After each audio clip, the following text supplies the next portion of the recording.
12장 다 같이 찬송하고 시작하겠습니다. 다 함께 주를 경배하세. 주 같은 이가 어디 있을까. 주 앞에 찬양을 드리니 주 성령이여 나를 도우사. 주 기뻐하실 노래 불러서 그 이름 찬양하게 하소서.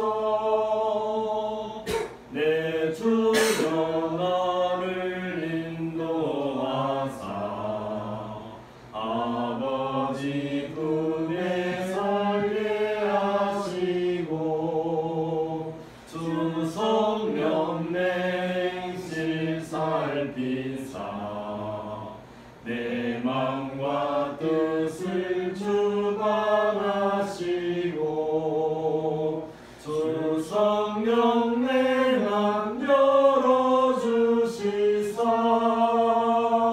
참 평화 간직하게 하소서.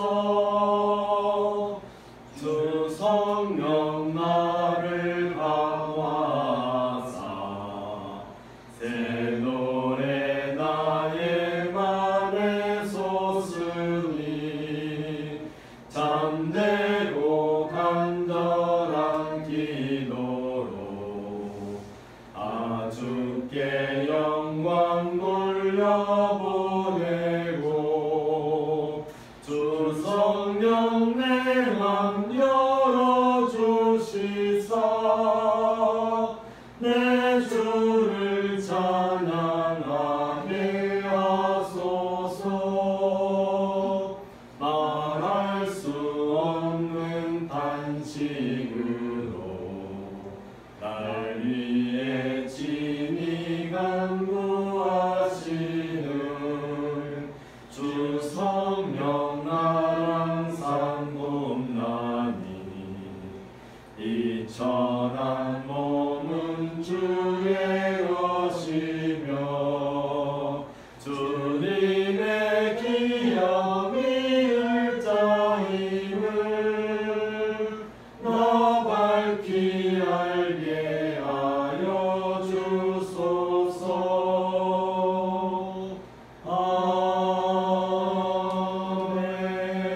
아멘. 지난 한 주간도를 인도하시고 돌봐주신 주님께 감사드리고 또 우리 도들이 다방이 모두 다방으로 이름을 받고 새로 어제부터 시작을 했는데 주께서 또 모두로 다방을 통해서도 좋은 일을 이루시기를 함께 기대를 해야 될 것 같습니다. 묵상 기도하고 예배 시작하도록 하겠습니다.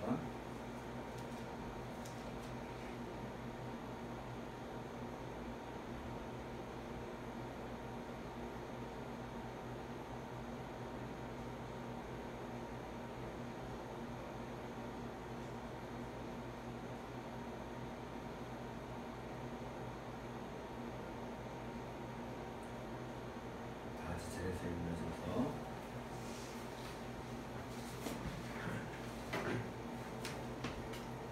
우리의 마음을 주님께 들어올려 함께 고백합시다. 우리의 영혼 천지를 지으신 여호와의 이름에 있도다. 우리 주 하나님이여 영광과 존귀와 권능을 받으시는 것이 합당하오니 주께서 만물을 지으신지라 만물이 주의 뜻대로 있었고 또 지으심을 받았나이다. 아멘.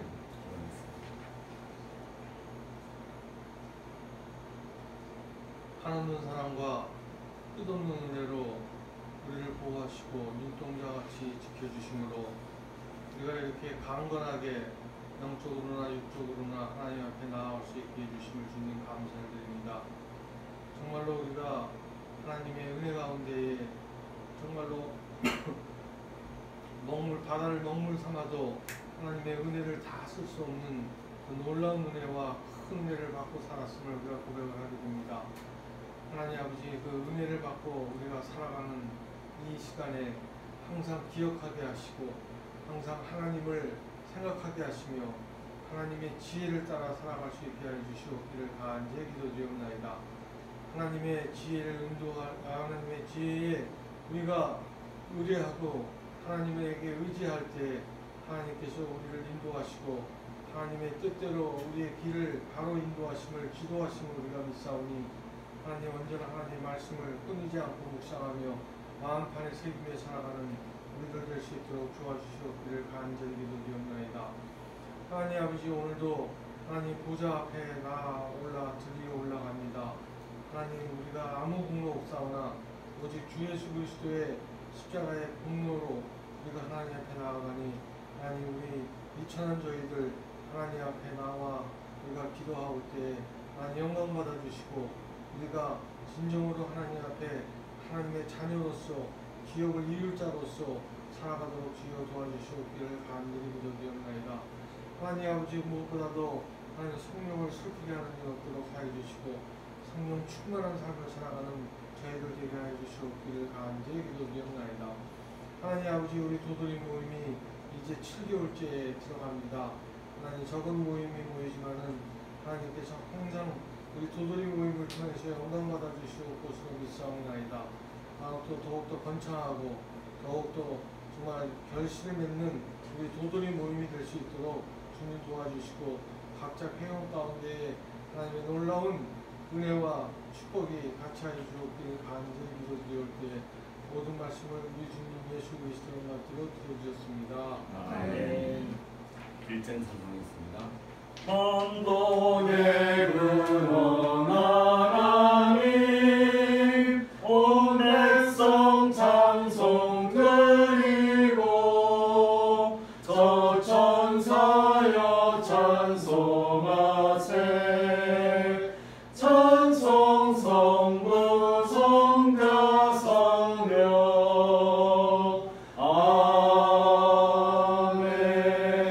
아멘. 자리에 앉으시고요. 고백으로의 부름. 태초부터 있는 생명의 말씀에 관하여는 우리가 들은 바요 눈으로 본 바요 자세히 보고 우리의 손으로 만진 바라. 이 생명이 나타내신 바 된지라. 이 영원한 생명을 우리가 보았고 증언하여 너에게 전하노니 이는 아버지와 함께 계시다가 우리에게 나타내신 바 되시니라. 제 고백. 하나님의 말씀은 살아있고 활력이 있어 좌우의 낯선 어떤 것보다도 예리하여 혼과 영과 및 관절과 골수를 찔러주기까지 하며 또 마음의 생각과 뜻을 판단하나니 지으신 것이 하나도 그 앞에 나타나지 않음이 없고 우리의 결산을 받으실 이의 눈앞에 만물이 벌거벗은 것 같이 드러나느니라. 제 고백을 위한 묵상을 이렇게 하겠습니다.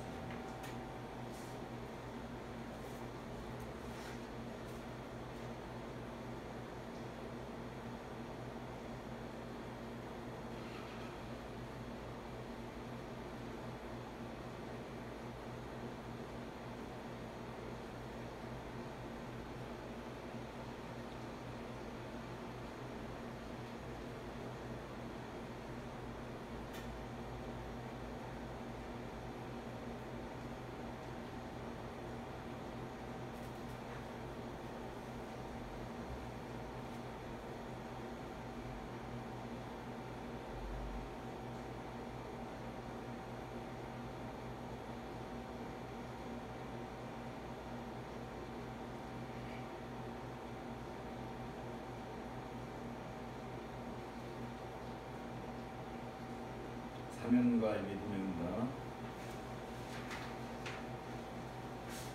내 이름으로 일컫는 내 백성이 그들의 악한 길에서 떠나 스스로 낮추고 기도하며 내 얼굴을 찾으면 내가 하늘에서 듣고 그들의 죄를 사하고 그들의 땅을 고칠지라. 그가 우리를 흑암의 가운데서 건지사 내 사랑의 아들의 나라로 옮기셨으니 그 아들 안에서 우리가 승리하고 죄 사함을 얻었다. 찬송가 15장 같이 하겠습니다.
영영토록 찬송하게 하소서. 우리들이 거듭나서 의미 없게 하시고 주의 크신 구원받아 온전하게 하소서. 영광에서 영광으로 천국까지 이르러 크신 사랑 감격하여 경배하게 하소서. 아멘. 성경 말씀은 창세기 2장입니다.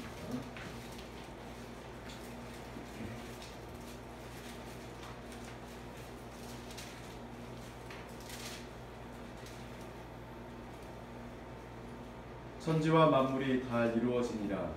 하나님이 그가 하시던 일을 일곱째 날에 마치시니 그가 하시던 모든 일을 그치고 일곱째 날에 안식하시니라. 하나님이 그 일곱째 날을 복되게 하사 거룩하게 하셨으니 이는 하나님이 그 창조하시며 만드시던 모든 일을 마치시고 그날에 안식하셨음이니라.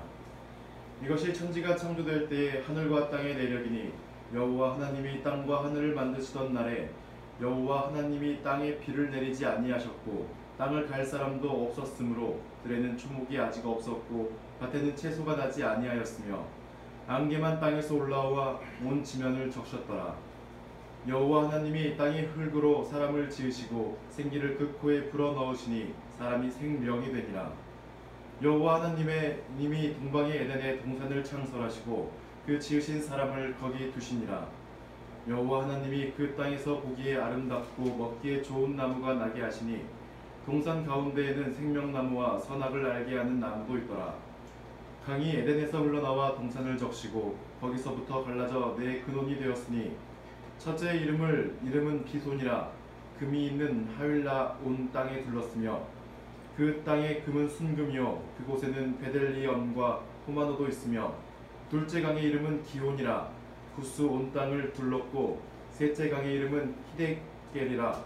아수르 동쪽으로 흘렀으며 넷째 강은 유브라데로라. 여호와 하나님이 그 사람을 이끌어 에덴 동산에 두어 그것을 경작하며 지키게 하시고 여호와 하나님이 그 사람에게 명하여 이르시되 동산 각종 나무의 열매는 내가 임의로 먹되 선악을 알게 하는 나무의 열매는 먹지 말라.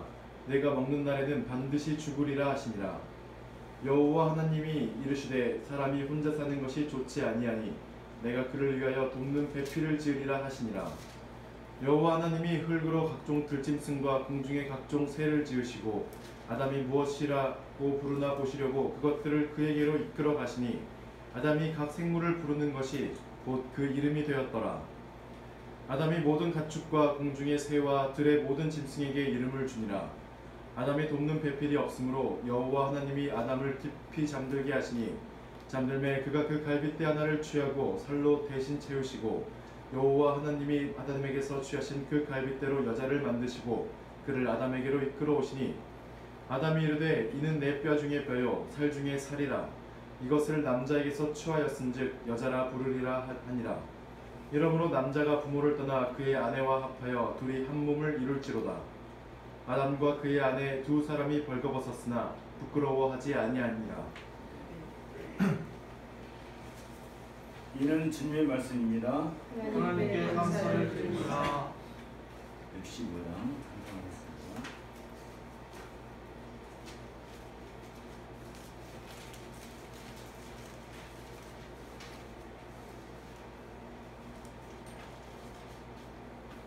내 영혼아 찬양하라. 주님 앞에 엎드려 구속하신 넓은 은혜 높이 찬양하여라. 할렐루야 할렐루야 영원하신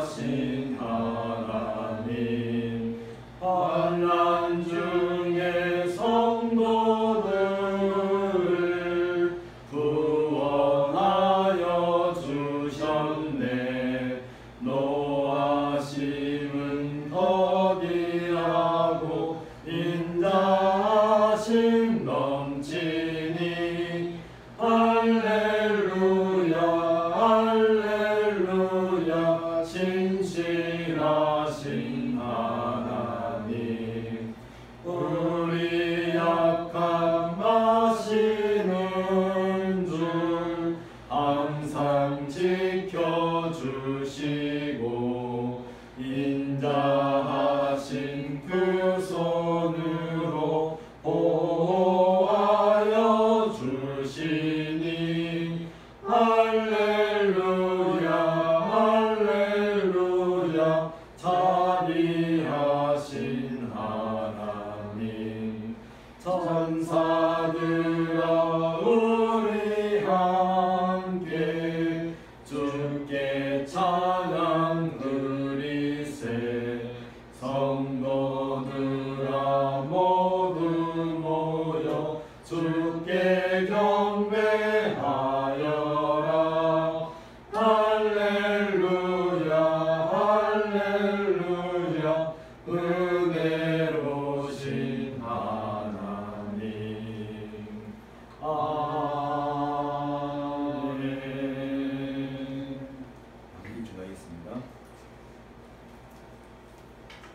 주 여호와 우리 아버지 하나님, 우리 연약함과 우리의 질고를 대신하시고 몸과 피로 친히 상처를 입으시고 피를 흘리시고 그 가운데서 우리를 구속하여 주셨사오니 참으로 감사와 영광을 돌리옵나이다. 이 모든 만물을 창조하셨을 때에 하나님의 지혜와 하나님의 능력과 하나님의 권능으로 다 창조하셨고 그 안에서 조금도 흠이 없고 악이 없도록 하나님께서 모든 능력을 다 베풀어 주셨은 것을 저희가 알고 있사옵나이다. 그러나 안타깝게도 우리 조상 아담이 이 모든 것에 불순종을 심어줌으로 말미암아 만물은 심히 부패하고 인간은 죄악 가운데서 잉태하여 죽음의 그늘 속에 살게 되었음을 참으로 안타깝게 여기지 않을 수 없사옵나이다. 그럼에도 불구하고 우리 하나님께서 성자 예수 그리스도를 이 땅에 보내시고 그 아들을 통하여서 우리의 질고를 친히 감당코 하게 하시고 또 우리에게 새 생명의 이 삶을 주시었사오니 참으로 감사하고 감사하옵나이다. 이제 우리는 새로운 피조물이 되었고 이제 우리는 새로운 질서 속에서 살게 되었고 이제 우리는 죄악의 사람이 아니요 죽음의 사람이 아니요 사망 가운데 있는 것이 아니요 새 생명 가운데 있고 새로운 사람이 되었고 새로운 사람이 되었음을 감사하지 않을 수 없사옵나이다. 이 모든 것을 우리의 능력이 아니고 오로지 하나님의 사랑과 하나님의 신실하신 그 언약의 가운데서 우리를 부르시고 택하시고 새 생명을 주셨사오니 이 모든 것에 대하여 우리 하나님께 감사와 찬양을 돌려옵나이다. 이제 우리가 그러한 가운데서 새롭게 부름을 받고 주의 거룩한 나라로 세우심을 받고 이제 한 교회의 지체로 모이게 되었음을 참으로 감사드리지 않을 수 없습니다.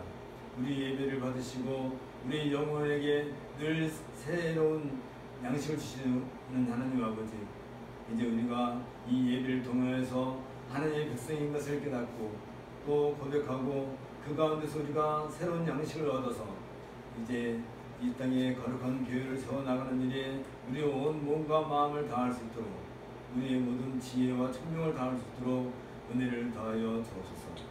무엇보다도 간절히 바라고 원하는 것은 이제 우리의 더들의 모임이 이제 상반기를 마치고 2018년도 이제 하반기를 시작하게 되었는데 이제 우리 안에서도 믿음이 불솟듯이 일어나게 하시고 우리 안에서도 참된 믿음의 용사들이 세워지게 하시고 우리 안에서 이제 교회의 지체로서의 사명의식을 일깨우고 이 교회를 잘 세워나갈 수 있는 그런 믿음과 용기를 더하여 주시기를 간절히 바라고 원합니다. 이제 교회가 세워짐에 있어서 우리가 그만큼 하나님의 백성으로 바로 서야 될 것이며 또한 주께서 우리에게 생존의 은혜를 더하여 주실 것이며 또 그 가운데서 우리가 교회의 사명을 달성해야 될 것인데 이 모든 일들을 주님의 시간 안에서 차곡차곡 이루어 나가시고 우리는 그 모든 일에 있어서 친히 증인이 되고 즐거워함으로써 말미암아 우리가 참 신자로 살아가는 이 기쁨을 누릴 수 있도록 은혜를 더하여 주옵소서. 주께서 또한 이 나라 이 민족을 불쌍히 여기시고 이제 남북의 화해를 통하여서 북한 땅에도 주의 복음을 세우시고 교회를 세우시고 또 이를 통하여서 한 민족이 거룩한 주님의 경륜 가운데서 늘 바른 나라를 세워나갈 수 있도록 또 은혜를 더하여 주옵소서. 간절히 바라고 예수 그리스도 이름으로 기도합나이다. 아멘. 오늘은 로마서 5장을 중심으로 해서 그리스도의 중재와 새참도라는 제목으로 말씀을 생각하고자 합니다. 로마서 5장을 먼저 같이 읽도록 하겠습니다. 그러므로 우리가 믿음으로 의롭다 하심을 받았으니 우리 주 예수 그리스도로 말미암아 하나님과 화평을 누리자. 또한 그로 말미암아 우리가 믿음으로서 서 있는 이 은혜에 들어감을 얻었으며 하나님의 영광을 바라고 즐거워하느니라. 다만 이뿐 아니라 우리가 환난 중에도 즐거워하나니 이는 환난은 인내를, 인내는 연단을, 연단은 소망을 이루는 줄 알미로다. 소망이 우리를 부끄럽게 하지 아니함은 우리에게 주신 성령으로 말미암아 하나님의 사랑이 우리 마음에 부은 바 됨이니 우리가 아직 연약할 때에 기약대로 그리스도께서 경건하지 않은 자를 위하여 죽으셨도다. 의인을 위하여 죽는 자가 쉽지 않고 선인을 위하여 용감히 죽는 자가 혹 있거니와 우리가 아직 죄인 되었을 때에 그리스도께서 우리를 위하여 죽으심으로 하나님께서 우리에 대한 자기의 사랑을 확증하셨느니라. 그러면 이제 우리가 그의 피로 말미암아 의롭다 하심을 받았으니 더욱 그로 말미암아 진노하심에서 구원을 받을 것이니 곧 우리가 원수 되었을 때에 그의 아들의 죽으심으로 말미암아 하나님과 화목하게 되었은즉 화목하게 된 자로서는 더욱 그의 살아나심으로 말미암아 구원을 받을 것이니라. 그뿐 아니라 이제 우리로 화목하게 하신 우리 주 예수 그리스도로 말미암아 하나님 안에서 또한 즐거워하느니라.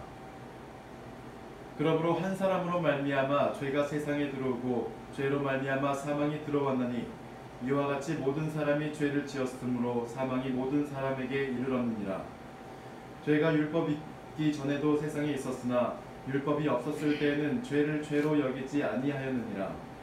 그러나 아담으로부터 모세까지 아담의 범죄와 같은 죄를 짓지 아니한 자들까지도 사망이 왕노릇하였나니 아담은 오실 자의 모형이라. 그러나 이 은사는 그 범죄와 같지 아니하니 곧 한 사람의 범죄를 인하여 많은 사람이 죽었은즉 더욱 하나님의 은혜와 또한 한 사람 예수 그리스도의 은혜로 말미암은 선물은 많은 사람에게 넘쳤느니라. 또 이 선물은 범죄한 한 사람으로 말미암은 것과 같지 아니하니 심판은 한 사람으로 말미암아 정죄에 이르렀으나 은사는 많은 범죄로 말미암아 의롭다 하심의 이름이니라. 한 사람의 범죄로 말미암아 사망이 그 한 사람을 통하여 왕노릇하였은즉 더욱 은혜와 의의 선물을 넘치게 받는 자들은 한 분 예수 그리스도를 통하여 생명 안에서 왕노릇하리로다. 그런즉 한 범죄로 많은 사람이 정죄에 이른 것 같이 한 의로운 행위로 말미암아 많은 사람이 의롭다 하심을 받아 생명에 이르렀느니라. 한 사람이 순종하지 아니함으로 많은 사람이 죄인 된 것 같이 한 사람이 순종하심으로 많은 사람이 의인이 되리라. 율법이 들어온 것은 범죄를 더하게 하려 함이라. 그러나 죄가 더한 곳에 은혜가 더욱 넘쳤나니 이는 죄가 사망 안에서 왕노릇한 것 같이 은혜도 또한 의로 말미암아 왕노릇하여 우리 주 예수 그리스도로 말미암아 영생에 이르게 하려 함이라.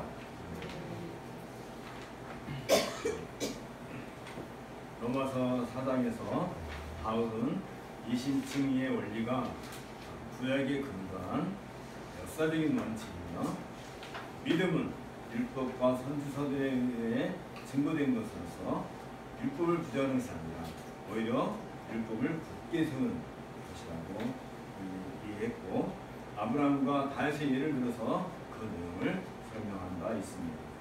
아울러 바울은 하나님의 백성으로 은혜를 받는 것은 육적 할례, 즉 육체적인 조건으로 결정되는 것이 아니고 믿음의 차원에 속한 영적인 것이라고 말한 바 있습니다.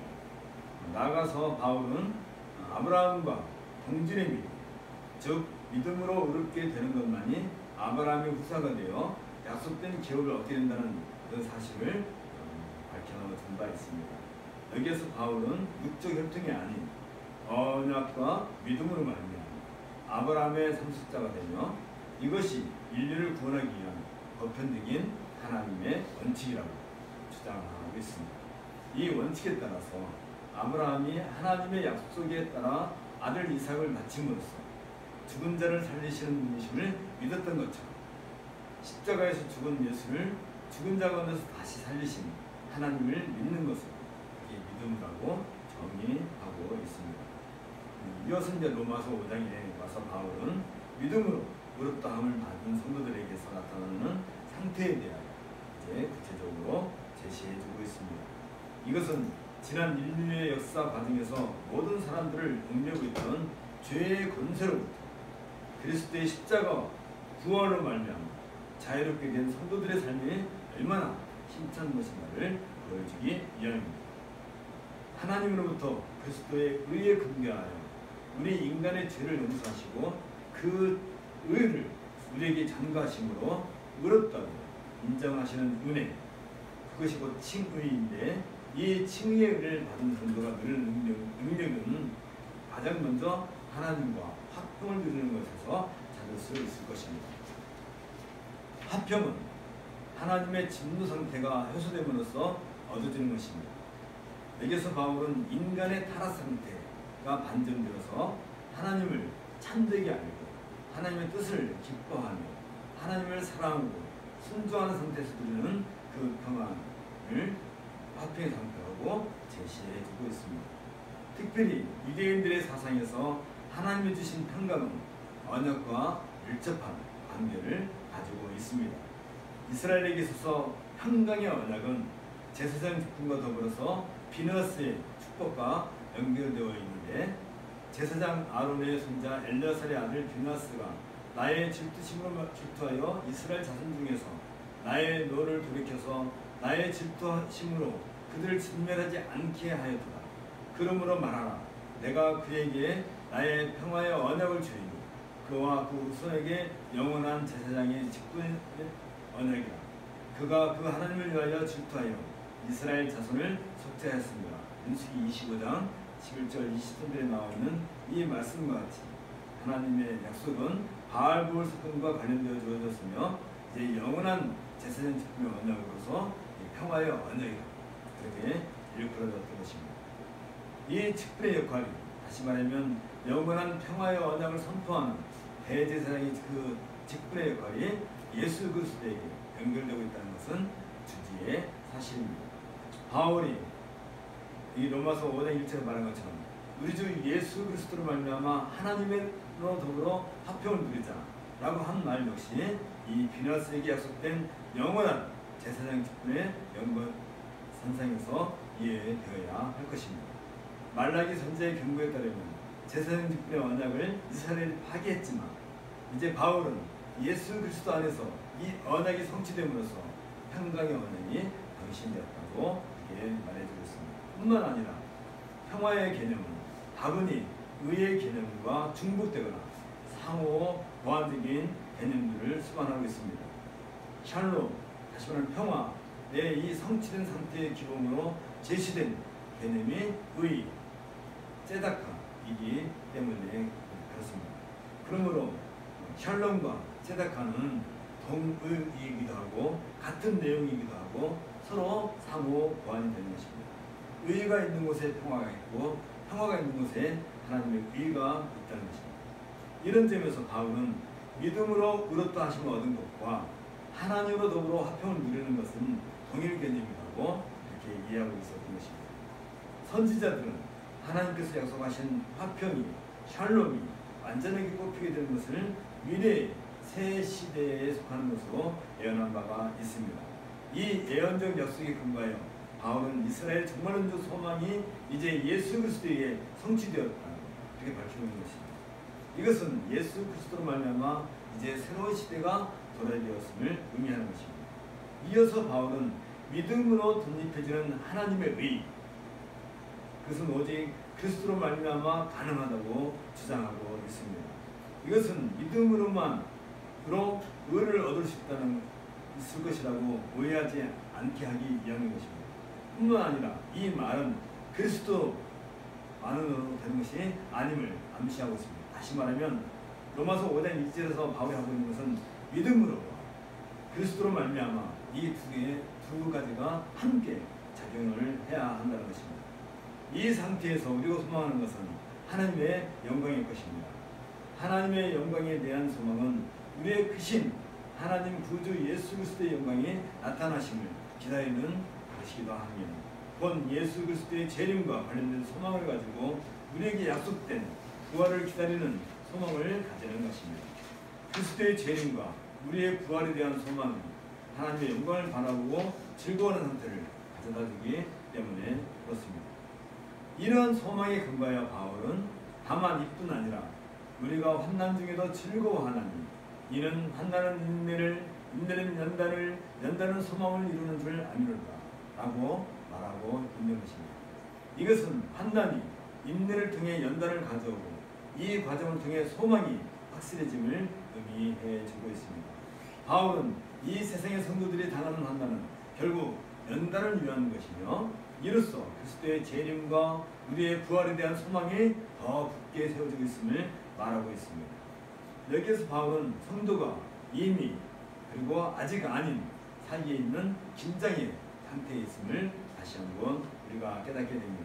왜냐하면 그리스도의 부활로 말미암아 성취된 믿음의 의로 주어지는 하나님과의 화평은 이제 궁극적으로 그리스도의 재림으로 말미암아 성취될 우주적인 화해의 개념을 내포해주고 있기 때문에 그렇습니다. 이런 점에서 그리스도인들은 즐거움으로 환난을 극복할 수 있는 것입니다. 후에 로마서 8장 17절에서 바울은 재림의 소망을 가지고 기꺼이 고난에 참여할 것에 대해서 이렇게 말하기를 자녀이면 또한 후사 곧 하나님의 후사여 그리스도와 함께한 후사니 우리가 그와 함께 영광을 받기 위하여 고난도 함께 받아야 될 것입니다 라고 말하고 있습니다. 이런 바울의 사상은 의를 위하여 박해를 받는 자는 복이 있나니 천국의 그들의 것입니다. 나로 말미암아 너희를 욕하고 박해하고 거짓으로 너희를 거슬러 모든 악한 말을 할 때에는 너에게 복이 있나니 기뻐하고 즐거워하라. 하늘에서 너희의 상이 클미라. 너희 전에 있던 선지자들도 이같이 박해합니다. 마태복음 5장 10절에서 12절에 있는 우리 주님께서 해주신 말씀과 같은 맥락에서 이해가 되는 것입니다. 그리스도의 재림에 대한 이 소망은 결코 부끄러운 일이 아닙니다. 소망이 부끄럽게 된다는 것은 소망이 실현되지 않을 때입니다. 그러나 앞서 바울이 논주한 것처럼 우리가 죄로 인해 죽게 되었을 때 우리를 위해 독생자를 죽게 하신 하나님의 사랑이 성령을 통해 우리 마음속에 부어졌기 때문에 재림의 소망은 결코 헛되지 않습니다. 왜냐하면 우리의 소망이 헛된 것이라 그리스도를 죽게 하신 하나님의 일 그 자체가 아무 소용이 없기 때문입니다. 이에 바울은 하나님이 우리를 사랑하신다는 사실을 확인할 수 있는 두 가지 요소를 우리에게 분명히 제시해주고 있습니다. 첫째, 하나는 소망이 우리를 부끄럽게 하지 아니하면 우리에게 주신 성령으로 말미암아 하나님의 사랑이 우리 마음의 부모가 됩니다. 이런 것에서 성령님에 의해 하나님의 사랑이 계속적으로 부어지고 있다는 점을 보여주고 있습니다.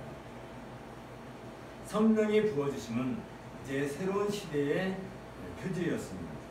다시 말하면 오순절날 성령이 임하시고 그의 사랑하는 성도들에게 성령이 부어졌다는 이것은 정말론적인 안생에 대한 보증의 의미를 가지고 있습니다. 후에 바울은 이 사실을 강조하기 위해서 로마서 8장 23절에서 이뿐 아니라 또한 우리 곧 성령의 처음 익은 열매를 받은 우리까지도 속으로 탄식하여 하며 양자될 것 곧 우리 몸의 구속을 기다립니다 라고 말하고 있습니다. 또 두 번째로 다른 하나는 로마서 5장 6절에 있는 것처럼 우리가 아직 연약할 때 기약대로 그리스도께서 경건하지 않은 자를 위하여 죽으셨다 라고 말씀하는 것처럼 십자가 위에서 죽으신 그리스도의 죽음에 의해 하나님의 사랑이 입증되었다는 그 사실을 보여주고 있습니다. 하나는 성령이 계속해서 부어지는 것이고 하나는 십자가를 통해서 하나님의 사랑이 증거되었다는 것입니다. 그리스도의 죽음은 타락한 피조물들의 구속을 위함인 것입니다. 타락한 피조물들은 로마서 1장 18절에서 32절에서 다뤘던 중요한 내용입니다. 우리가 아직 연약할 때, 이 연약할 때는 특별히 인간의 연약함을 증명하는 말세 고통과 관련되는 정말론적인 그런 뉘앙스를 가지고 있는 것입니다. 따라서 그리스도의 죽음은 하나님의 목적이 운행하는 과정에서 결정적인 순간에 행하시는 하나님의 행위였던 것입니다. 이런 점에서 그리스도의 죽으심은 우리의 구원을 반드시 이루시겠다는 하나님의 사랑에 대한 객관적인 보증이 되는 것입니다. 아울러 하나님의 사랑에 대한 확신은 내세에 대한 주관적인 확신을 가져다 주는 것입니다. 그리고 하나님께서는 내세에 대한 소망과 확신을 우리의 마음속에서 증거하시기 위해 성령님을 부어주셨던 것입니다. 그리스도의 재림과 부활의 소망은 이미 그리스도 안에서 나타났습니다. 이제 성령께서 친히 증거하시는 것입니다. 성령님의 증거는 그리스도의 죽으심으로 우리의 죄를 대신하심으로써 우리를 의롭다 하는 것이며 이로 인하여 우리는 그 은혜를 깨닫게 되는 것입니다. 바울은 이 사실을 분명하기 위해서 이제 로마서 5장 9절 10절에서 중요한 말을 선포하고 있습니다. 그러면 이제 우리가 그 피를 인하여 의롭다 하심을 얻었은즉 더욱 그로 말미암아 진노하심에서 구원을 얻을 것입니다. 곧 우리가 원수 되었을 때 그 아들의 죽으심으로 말미암아 하나님으로 더불어 화목되었은즉 화목된 자로서는 더욱 그의 살아심을 인하여 구원을 얻을 것입니다. 라고 이렇게 못을 갖고 있는 것입니다. 그리스도의 화목 제물의 피, 즉 그리스도의 희생적 죽음은 하나님과의 새로운 언약적 관계를 형성하는 데 있어서 단번에 모든 것을 위한 효과를 가지고 있습니다. 따라서 그리스도의 죽음은 과거뿐 아니라 미래의 모든 희생적 제사를 완성케 하며 더 이상의 희생을 필요로 하지 않게 만들었습니다. 이것은 지금까지 바울이 전개해왔던 논중에서 새로운 전환점을 보여주고 있습니다.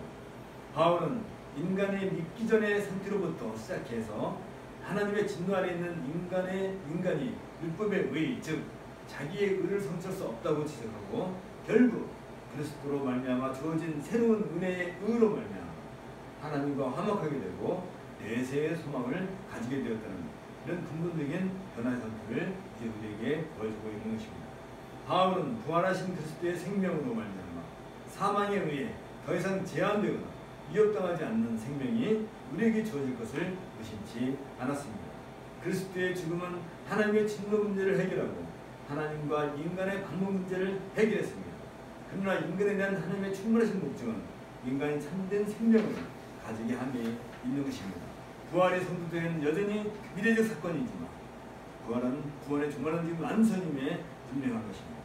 그래서 바울은 여기 5장 11절에서 이뿐 아니라 이제 우리로 화목을 얻게 하신 우리 주 예수 그리스도로 말미암아 하나님 앞에서 또한 즐거워하느니라 고 새 시대의 소망에 대한 근거를 제시해주고 있습니다. 여기에서 이제 이라는 말은 이미 성취되어 있는 종말론적 소망에 대한 확고한 근거를 제시하면서 아직 구원이 완성되지 않았지만 구원의 결정적인 행위가 이미 발생했습니다. 다시 말하면 우리 안에 구원의 결정적인 행위가 이미 시작되었습니다. 강조해주고 있는 것입니다. 여기에서 그리스도는 우리가 하나님께 드리는 감사의 중재자가 되십니다. 그리스도의 중재는 그의 죽음과 부활하신 생명 모두를 포함하고 있습니다. 따라서 종말론적 구원의 완성은 바로 그리스도의 중재로서 이제 성취될 것입니다. 지금까지 전개한 바울의 논증 과정은 로마서 1장에서 시작돼서 복음의 본질이 무엇인가를 제시해 주었고요. 그리고 복음의 필요성과 더불어서 죄의 지배 아래 있는 인간의 상태, 비참한 상태에 대해서 이렇게 제시해 주었고 그 죄로부터 의롭다함을 얻게 되는 은혜의 상태가 무엇인가에 대해서 지금 말을 해주고 있는 것입니다. 바울은 5장에 들어와서 은혜의 상태에 대한 좀 더 구체적인 내용으로서 5장 1절에서 11절에 있는 것처럼 이미 아직 그 긴장 상태에 있다는 것을 보여주고 있고 아담 안에서 범죄의 상태에 있는 인간이 그리스도 예수 안에서 반전된다는 내용을 이제 역사적인 관점을 가지고서 다시 그 내용에 대해서 조명을 해주고 있는 것입니다. 이제 5장 12절에서 21절에 있는 이런 내용에 대해서 이제 칭의와 은혜의 관계를 인류의 전반적인 검수에서 바울은 다루고 있고요. 율법과 함께 구시대를 지배하는 거짓 세력, 즉 죄의 사망이 우리 주 예수 그리스도로 말미암아 해결되었음을 이제 여기에서 제시해주고 있습니다. 이런 점에서 5장 12절에서 21절은 죄가 더한 곳에 은혜가 더욱 넘쳐난다는 기본적인 주제 속에서 로마서 전체 서신을 위한 하나의 표제적인 부분을 제시해주고 있습니다. 여기에서 바울은 아담의 죄로 인한 타락과 그 결과 그리고 생명 얻음의 관계를 칭의의 은혜를 통해 설명해 주고 있습니다. 아담의 타락과 함께 인류에게 미친 죄와 죽음을 볼 때 율법은 계속적으로 우리를 돕지 못합니다. 오직 그리스도의 순종으로 말미암아 열려진 은혜만이 우리를 도울 수 있는 것입니다.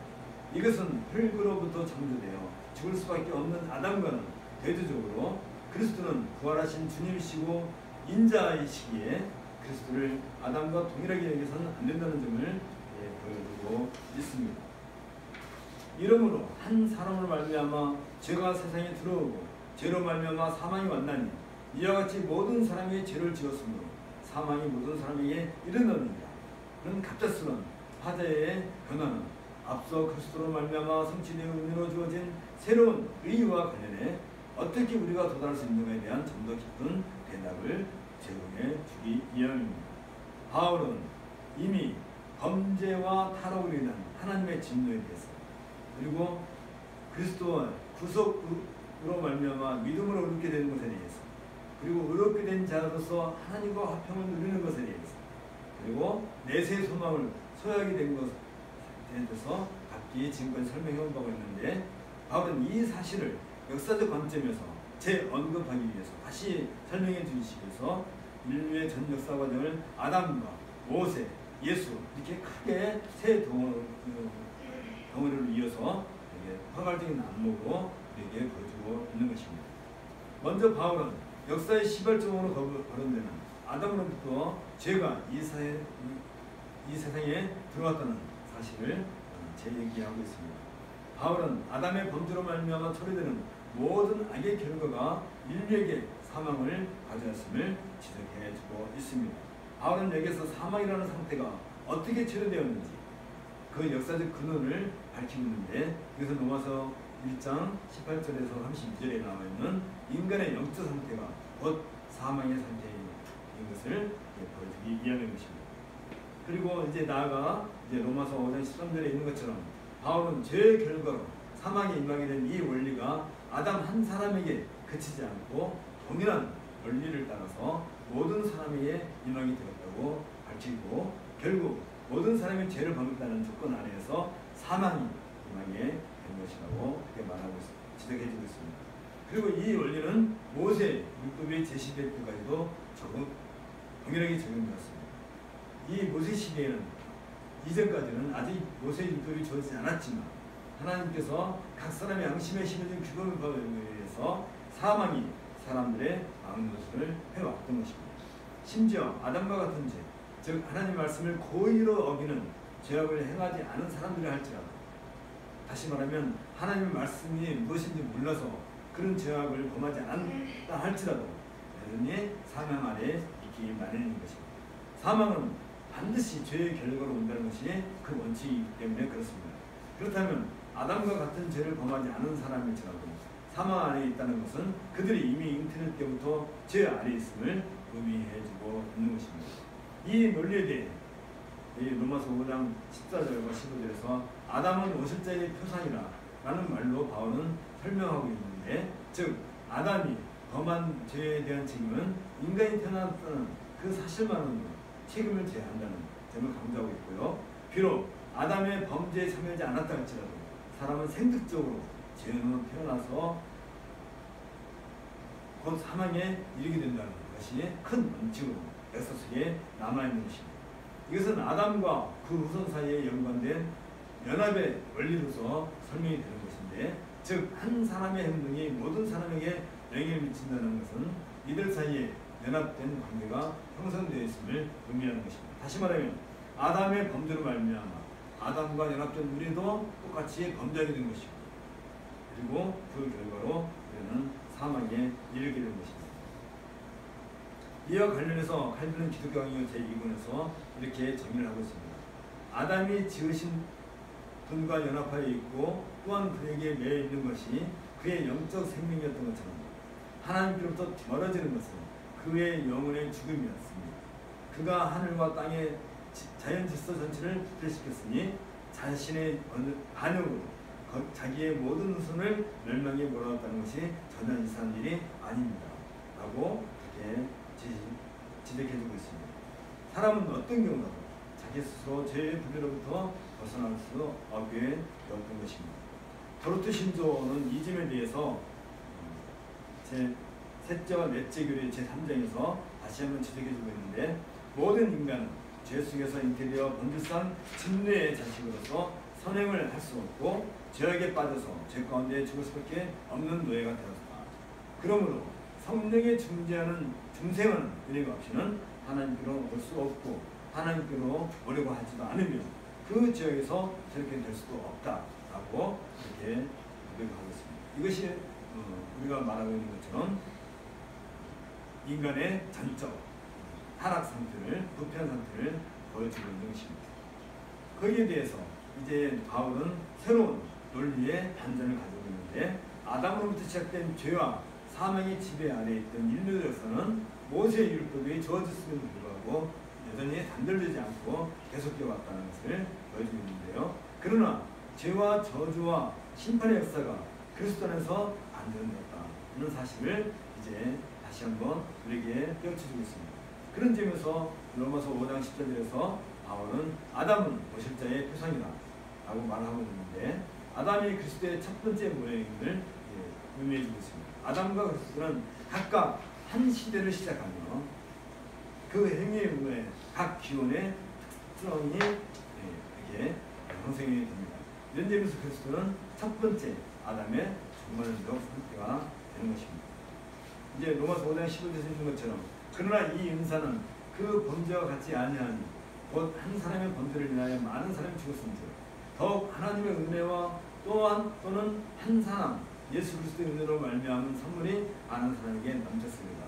그럼 바울의 주장은 그리스도로 말미암아 새로운 의와 새로운 생명의 역사가 시작됐음을 알려주고 있습니다. 아담이 이 세상에 사망을 가져온 첫 번째 사람이라면 그리스도는 생명을 가져온 첫 번째 사람이 되십니다. 바울은 그리스도를 하늘에서 오신 두 번째 아담으로 설계하고 있는데, 첫 사람은 땅에서 났으니 흙에 속한 자이거니와 둘째 사람은 하늘에서 나십니다. 는 바울의 이 논증은 아담과 비교할 수 없는 그리스도의 탐험성을 강조해주고 있습니다. 단지 아담 안에서 인류가 죄의 권세 아래 있다는 연합의 원리와 마찬가지로 그리스도 안에서 인류가 새로운 존재로 변화되었다는 연합의 원리라는 점에서만 서로 비교될 수 있을 것입니다. 흙에서 태어난 아담과는 달리 하늘에서 오신 그리스도로 말미암아 성도가 그리스도와 연합되었다는 것은 본질적인 신분의 변화가 발생해졌음을 의미하고 있습니다. 이것은 로마서 1장 4절에 있는 것처럼 성결의 영으로는 죽은 자 가운데서 부활하여 능력으로는 하나님 안으로 영전되었다는 사실에서 이미 확인되었습니다. 즉 다윗의 혈통을 따라 육신으로 태어나신 예수께서 부활하심으로 그 신분의 근본적인 변화가 발생했던 것처럼 그리스도 안에서 은혜로 받은 선물을 말미암아 우리는 흙으로 지음받은 아담과는 본질적으로 다른 새로운 신분이 되는 것입니다. 바울은 이 점을 명확하게 제시하는데 그게 로마서 5장 10절에 있는 말씀입니다. 한 사람의 범죄로 인하여 사망의 그 한 사람을 말미암아 왕노로 다했습니다. 더욱 은혜와 의의 선물을 넘치게 받는 자들이 한 분 예수 그리스도 말미암아 사망 안에서 왕노로 다하게 되었다 라고 선언한 것처럼 옛 질서의 사람은 사망이 왕노로 다는 세계에 속하지만 이제 새 질서에 속한 사람은 생명 안에서 왕노로 다는 사람은 그 신분이 본질적으로 바뀌게 되는 것입니다.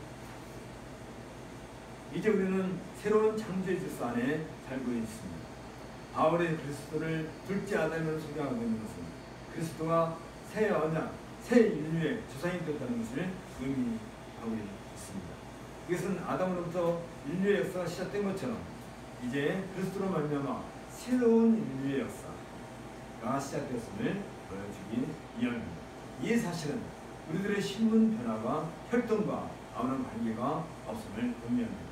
즉 새로운 신분이 된다는 것은 아담이나 아브라함의 혈통위에 그쳐진 것이 아니라 성령께서 역사하심으로써 우리가 새롭게 창조되었다는 새 인류로 변화한 것이기 때문에 그렇습니다. 다시 말하면 성령의 부어주심이 없습니다.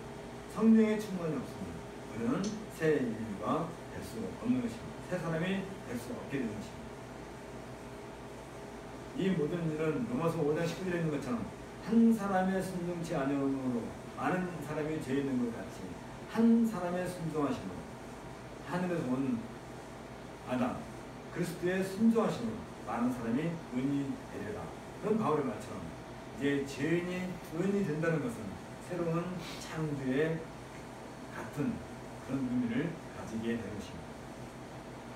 여기에서 바울은 앞서 로마서 5장 14절에서 윤보했던 것처럼 모세 율법 시대를 다시 언급하고 있는데 이 시대를 가리켜 바울은 율법이 가입된 시대라고 말을 합니다. 다시 말하면 아담과 예수 그리스도 사이에 율법이 가입한 시대가 있었다 하는 것입니다.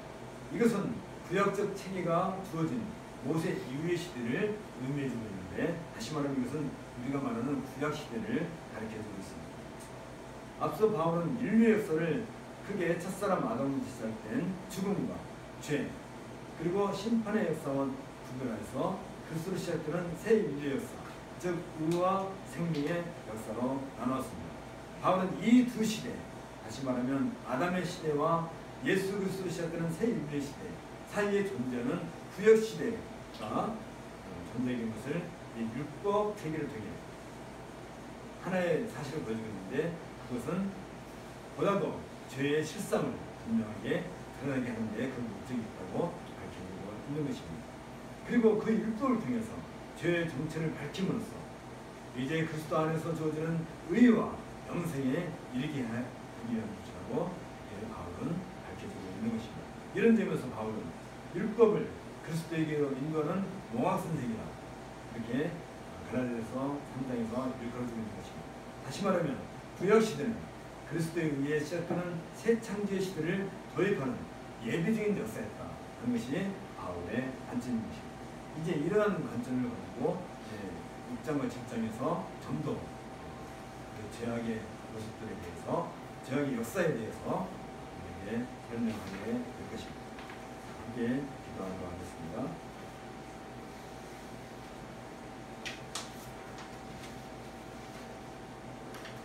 하나님 아버지, 우리를 새로운 인류에 또 새로운 교회에 새로운 삶에 우리를 불러주시고 초청해 주심을 감사합니다.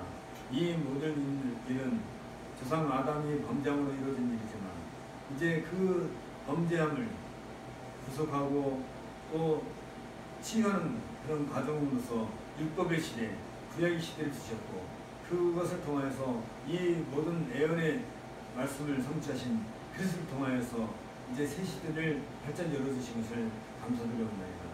이제는 우리가 아담의 시대도 아니고 율법의 시대도 아니고 그리스도 안에서 이루어진 새로운 시대에 살고 있다는 이 놀라운 사실을 우리 마음에 잘 간직하게 은혜를 주시었고 이를 통하여서 우리가 이 땅에서 온전한 건실한 삶을 살 수 있도록 주께서 날마다 우리에게 지혜를 더하여 주옵소서.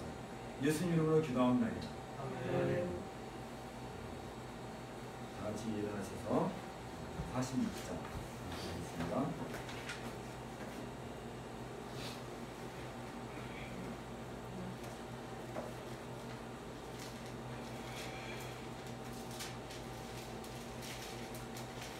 이난 주님 저신 참 기쁜 날일세 온 천하 만민 주 앞에 다 찬송하여라. 주 오늘 부활하시고 사망을 이겼네. 구주를 믿는 성도들 그 복음 전하세. 만왕의 왕인 예수께 호산나 부르세. 이날에 주가 오셔서 다 구원하시리.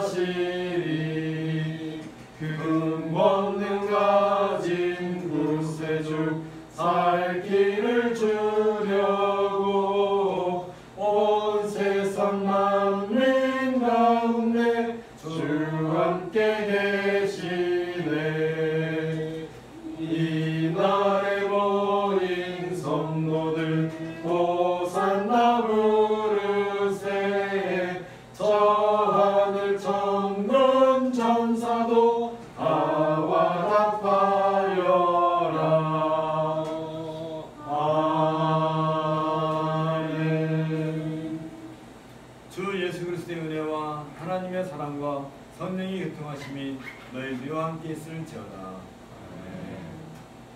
3장 전송하겠습니다.